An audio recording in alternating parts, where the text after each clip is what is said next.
Hey guys, Sprout here, welcome back to the channel. In this video I would like to do a full review of the Project Arrival closed beta test. Now what you're seeing in the background right now is the server-wide world boss that they treated with to on the last day. And although I got in late because of, I don't know, different line regions or something like that, different servers in the actual place I was at, it was still fun. And I did get a bit where my frame rate went so slow that I couldn't really see what I was doing, but I was just shooting and hoping for the best. But it was a good experience to have for the last year. Now I want to go through several different things about the game and let you know exactly why I am so excited for it to come back. Because I'll be honest with you guys, a lot of games I've been playing lately have been mediocre at best. They haven't been the greatest thing in the world to play. Some are interesting for a couple of days and then they get really boring, for me at least. And I really want a game where you feel like you're achieving something by continuing to play it as opposed to just repeating the same thing over and over. Now, a lot of people will know that Queenie, my wife, plays Life After every single day. She's on it right now as I'm recording. And I was considering playing it, but I did play it for a while, but it just sort of got stale. It was too repetitive. This one seems a bit less repetitive, whereas it's the same sort of genre. Now, I was waiting on Undawn, but as you know, Undawn is sort of taking its sweet time to appear. You know what I mean? It's still getting closed betas here, there, and everywhere. So guys, without further ado, I'm going to go through some of the key features of the game in the background. If I've got footage recorded, if I haven't, I'll just talk to you, but we'll see what I think. Right, first of all guys, I want to talk a little bit about the gameplay. Now, the gameplay, you can imagine it's third person, it's running around the map, it's got shooting in, it's got a big hammer, it's got bows. And I'll be honest with you, at times my frame rate just went gone and I was running around like a robot. But that is expected in a closed beta test. And of course it was in Canada, I'm in the UK, so that the ping ratio was a bit off at times. But the gameplay itself, honestly, I've never had so much fun in a short while, because it was only a 3-day beta, 4 days, something like that, something really short. But I'll be honest, even like just fighting random monsters on the map was really enjoyable. The gunplay was nice. The bow, I loved the bow. The bow was so satisfying, just, you know, because it had a slight drop in the arrows, and you had to lead it if you're aiming at a moving target, and of course you're moving as well. It was so satisfying to fire an arrow and get a headshot and like kill something in one shot or 2 shots or whatever, or circle the massive sandworms, you know, and just fire arrow after arrow, or even just lay into them with a machine gun. Even the hammer that I had for a brief period of time was really enjoyable to use. So the gameplay-wise aspect of it is well made for what stage the game's at. Obviously, after the closed beta, they're going to do a lot of changes. They're going to change this, change that, and they're going to listen to feedback, which could potentially change a lot of these things. But the way they've got it now, I don't think they need to change much. Maybe it's just change a bit of the glitches, you know, like guns not doing things they should be, or bullets just doing what they want, stuff like that, fair enough. But the gunplay is very good. Other things you can do, guys, like gathering. Gathering at times was a bit annoying, because like certain elevations didn't let you gather certain things, and it was slightly annoying like that. But it wasn't annoying where I was like, alright, I'm uninstalling this. It was just like a minor, I know this is in closed beta, so I'm just going to let it slide, you know what I mean? It actually really interests us. I love running around gathering, knowing that I gathered all this stuff to make this or upgrade that. And overall, I really enjoyed my time on the game, running around, doing the different quests, doing the different missions, gathering stuff that I know I needed and where to look for it. Right guys, coming back to the gathering and stuff like that, the progression in the game is actually oddly satisfying. Now if you think of Life After, the progression in the game, right, you gather stuff, you fight things, or you craft things to raise 3 different stats up to eventually do better things. You get your talent trees and stuff. You get talent trees in Project Arrival, but then they're a bit different. You get combat and you get survival. So you've got like things like a damage, defense, certain weapon stats get increased and stuff like that. And then on the survival, you've got like you take less damage in the sandstorm, for instance, or your thirst doesn't go down as quick, or food is better for you, or you can even get one that increases your chance of getting a double yield when cooking.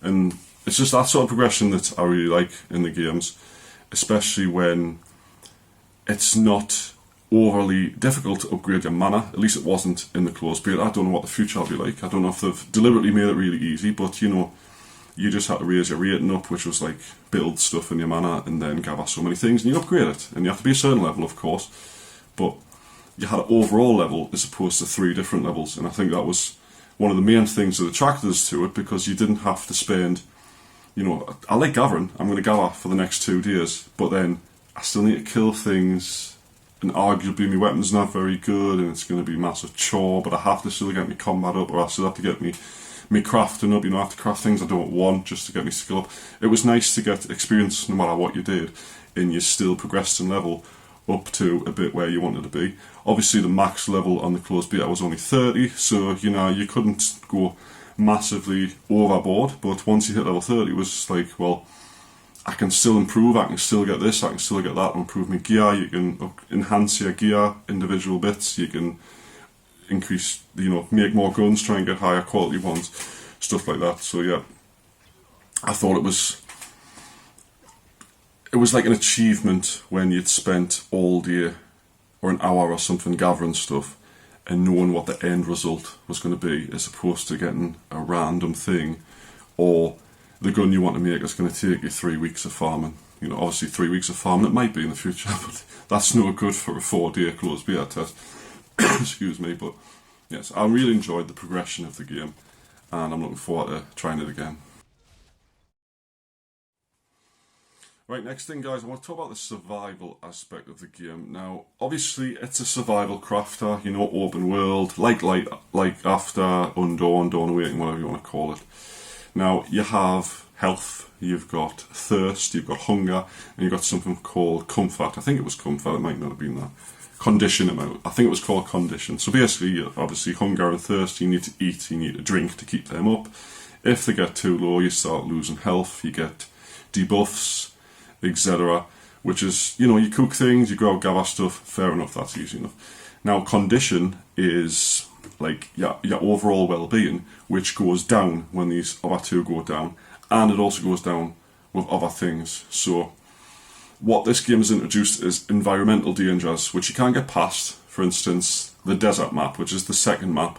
Sometimes there's a sandstorm, and you need a certain mask to wear to protect you from the sandstorm.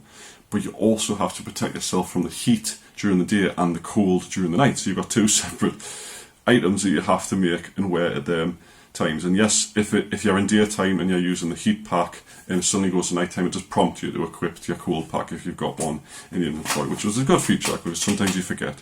But if you don't have these things and you're running around doing quests and your cold meter gets too high, or you're too hot or whatever, your condition starts to go down.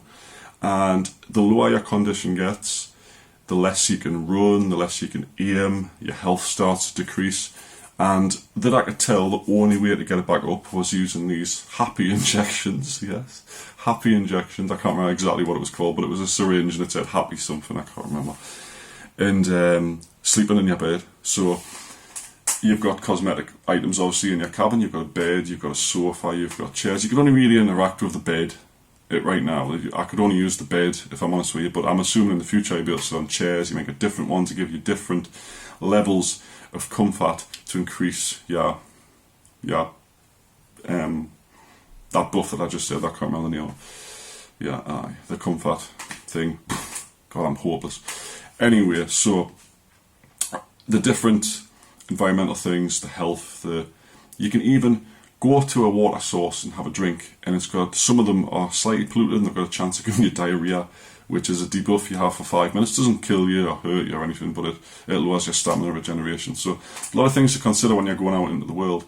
Like on the first map, the forest one, it does rain, and when it's raining you get wet and you get a debuff from that, which lowers your comfort down again.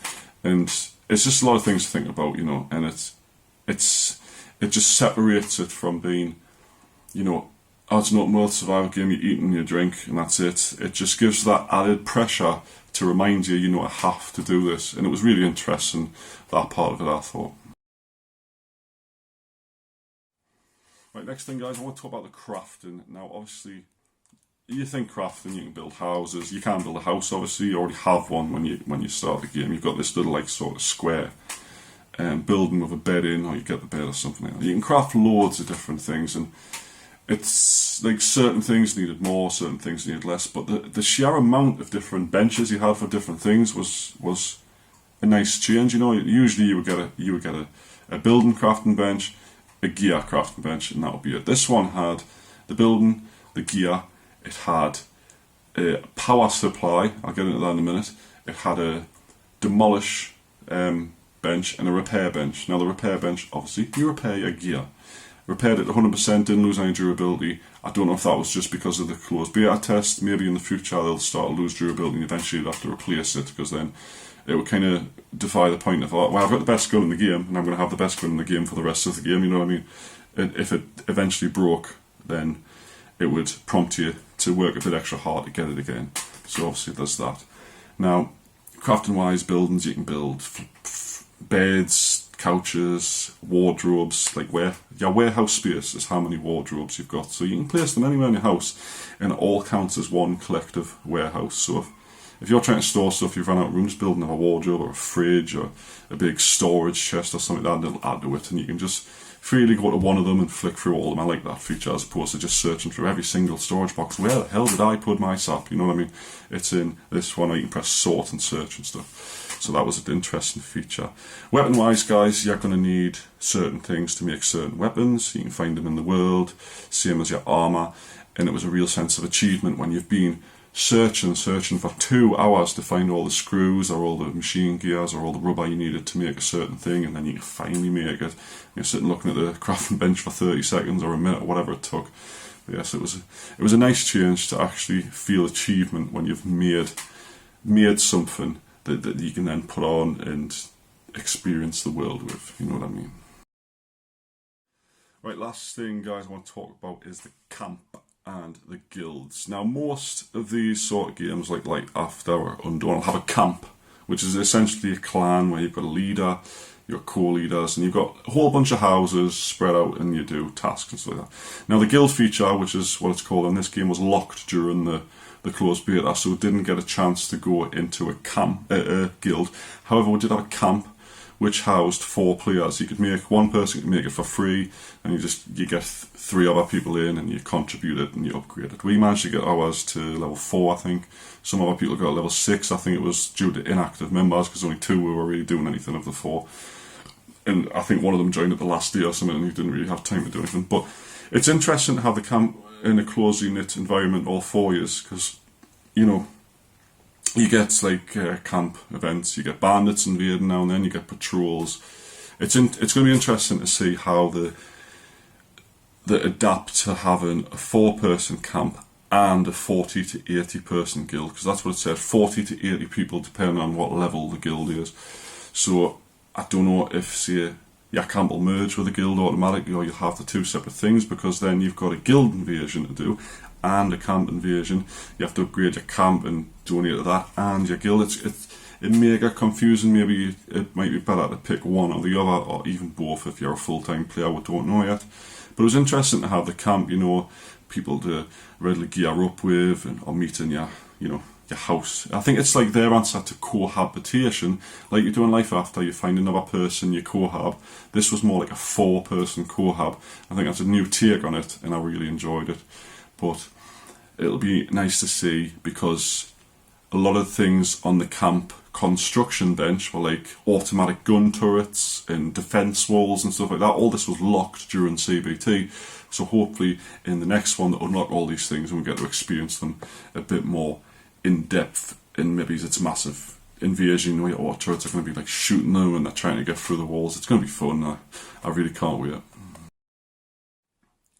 Right, as a finish off of this video, guys, I want to talk a little bit about what I want to see in the game in the future. Now, the developers contacted me on Discord during the closed beta test, wanting to interview me over feedback and stuff like that, and I agree to it. So in the next 5 days, sometime they're going to contact us and ask us loads of questions about what I thought of the game, what I think could improve it and stuff. But I just want to outline now in this video at the end, guys, what I think the game needs to get better. Now, obviously the game is really good right now. I love it, but there is certain aspects of it that I think it's missing that could upgrade the quality and the progression of the game. The first thing is professions. Now, currently, anyone can gather anything, anyone can do anything. I think character professions like fishing or cooking or mining or logging or something like that, different ones that would pave way for a player-run economy, you know, like a marketplace where you can sell your goods, as opposed to, well, why would I buy the wood off this guy when I can just go get it myself? I think it'll open up a more community sort of economy on the game if there was a player marketplace and different professions where only this profession can get this item, only this profession can get that item, and you know, you have to actually buy it to get it and trade between each other. It would give more reason to the camps of the 4 people for all different professions, you know what I mean, that can help each other out. I think that'll be a good addition to the game. Now, of course, I would like to see more cosmetics. Currently, there's just, I say currently, the CBT's ended. Only thing in there was a cowboy suit. It was alright, but a lot of the armours and stuff didn't look any different between a male and female perspective. Like, Queenie played for a bit and she was like, I've got this new armour, but I just look like a skinnier version of you, because it was just the same outfit on a female model, and it didn't really differentiate. You know, usually you get, I'm not saying they should do this, but you know, like an open top or tights or something like that, just differentiating the 2 armour sets between male and female. I'm not one for, you know, oh, this computer game character looks hot, you know what I mean? It's not me, that's not me.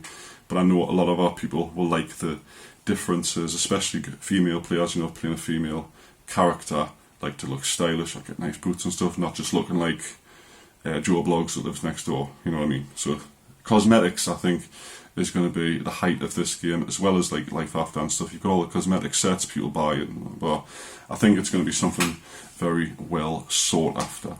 Vehicles wise, guys, you know you've got the bike if you have been watching the streams, and I know a couple of the other people on the game managed to get the car right before the end of closed beta, you know, just scanning the map for all these different things to get 100% to get the car. The car looked pretty good. I hope to see more vehicles in future updates, maybe different bikes, or even just skins for the bikes, you know what I mean? It's a good bike, it looks cool, it's like a Tron sort of thing, or maybe it's just a Tron skin, you know what I mean, just because something flashy and covered in LEDs, something just, you know, make me stand out, you know. But I'd like to see Jeeps, hovercrafts, you know, anything like that, just something futuristic to fit the setting. Other than that, I can't really think of anything off the top of my head during this video to ask for, other than a bit more variety in guns, because obviously once you got level 30 there was 7 or 9 different weapons. I'd love to see about 20. Maybe he's increased the scope range on the sniper rifle or something to make it actually a sniper rifle as opposed to just a rifle with a radar on, because that's essentially what it was. But yes, obviously we only experienced a tiny smidgen of the world map. There was so much more to explore, but it was locked on the closed beta. I can't wait to see what they're going to unlock in the future. Anyway, guys, I'm going to be stalking this game like mad, so if you are interested, make sure you have hit that like button and do subscribe to the channel, because I will be updating you all on every single update they give us. Obviously, if they do contact us about this feedback and I learn anything, I will be sharing it with you as well. So hopefully, fingers crossed, in a couple of days I'll be able to see the next beta is in. But that's obviously getting ahead of ourselves, but hopefully very, very soon. Anyway, guys, I'm going to sign off now, so thanks for watching, and I'll see you in the next one. Bye for now.